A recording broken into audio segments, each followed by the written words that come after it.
রমজান মাস এলেই চল বাড়ে মুড়ির সাথে জিলাপি খাবার। আর এই রেসিপি নিয়ে পক্ষে বিপক্ষে মতামত দেন অনেকেই। তবে মুড়ির সাথে জিলাপি আসলে কি খাওয়া উচিত, কি বলছেন বিশেষজ্ঞ? চলুন দর্শক সেটিই জানবো এবারে। আজকাল দেখা যায় যে বেসনের তৈরি জিলাপি তৈরি হচ্ছে, তো জিলাপি দিয়েই আমি শুধু মুড়িটা মাখিয়ে খাচ্ছি। তো বেসন কাম ফ্রম ডাল, তো যাদের কিডনির প্রবলেম আছে তারা যদি এই বেসনের তৈরি জিলাপিটা দিয়ে মুড়িটা মাখিয়ে খায়, তাহলে যারা কিডনির প্রবলেম আছে তারা কিন্তু ছোলা খাচ্ছে না ভয়ে, তাহলে জিলাপি যে খাচ্ছে। এবার আসেন যাদের ফ্যাটি লিভার আছে তারা কিন্তু অনেক সময় মনে করেন আমি ভাজা পোড়া খাবো না, জিলাপি একটা খাই।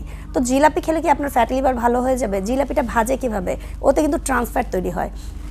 আর আমরা জানেন যে বাইরের খাবারগুলো কেন নিষেধ করি, যেই আমরা অয়েলটা ব্যবহার করছে বাইরে, সেটি তো কিন্তু একদমই স্বাস্থ্যকর নয়। এই স্বাস্থ্যকর নয় জেনেও আপনি যে জিলাপিটা বারবার খাচ্ছেন, এটি কিন্তু আপনি আগে একটা সিঙ্গেল খেতেন, একটা হয়তো এক পিস চিন্তা করতেন, কিন্তু যখন মুড়িতে মাখানো হয় অনেক বেশি মাখানো হয়, আপনি দেখতেই পান না যে আসলে কতগুলো জিলাপি একবারে খেয়ে ফেলেছেন। এই বিষয়ে অবশ্যই সতর্ক থাকতে হবে। মা, পিম্পল 5 দিনেই চলে যাবে। যাবে না মা।